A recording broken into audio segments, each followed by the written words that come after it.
This video offers a quick introduction to the book Cutting Through Spiritual Materialism by Chögyam Trungpa. This book is really an intellectual treat. Do not miss it. Chögyam Trungpa starts by saying, we often falsely believe that we are on our spiritual journey, but instead in reality, we are actually strengthening our egocentric mindset.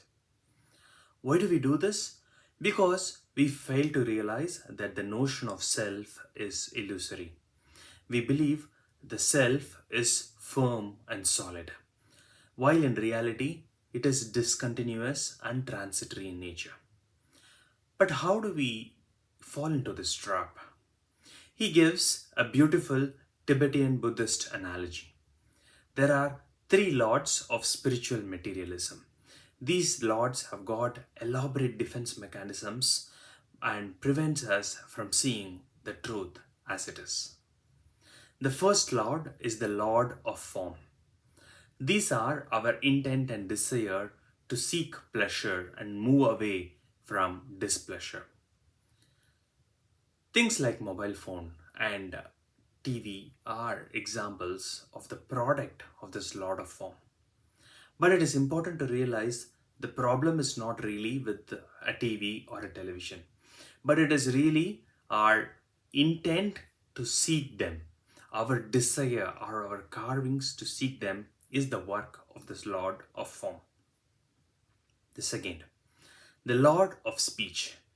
This is our intent to intellectually understand and label everything.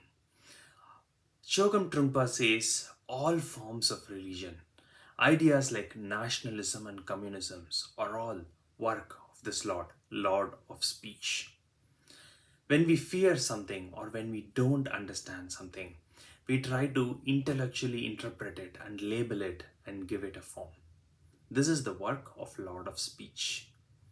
The third Lord is the Lord of mind. This is the part where our consciousness tries to establish the existence of it by various means.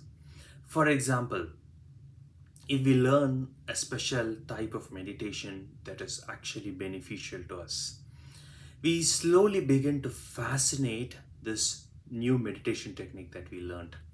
And then we wear it on our head like a crown. This fascination towards a new thing that we learned is the work of the Lord of the mind. These three lords prevent us from seeing the reality as it is. And what is reality? The notion of self is transitory. It is not firm and solid. You may ask, but what's the problem here? This is just a normal phenomenon. This is how we all are. We cannot release ourselves from the clutches of these three lords of materialism. What would happen if I don't? If we don't, we won't be able to see the reality as it is. The notion of self is illusory. But how do we do this? Chögyam Trungpa says we can understand the real nature of self by letting things be. Not by letting things go, but by letting things be. This is the introduction to the book. The book dwells into different essential things that are necessary for spiritual growth and how we could understand this notion of self better. Be sure to check out and let me know what you think about the book. Thank you.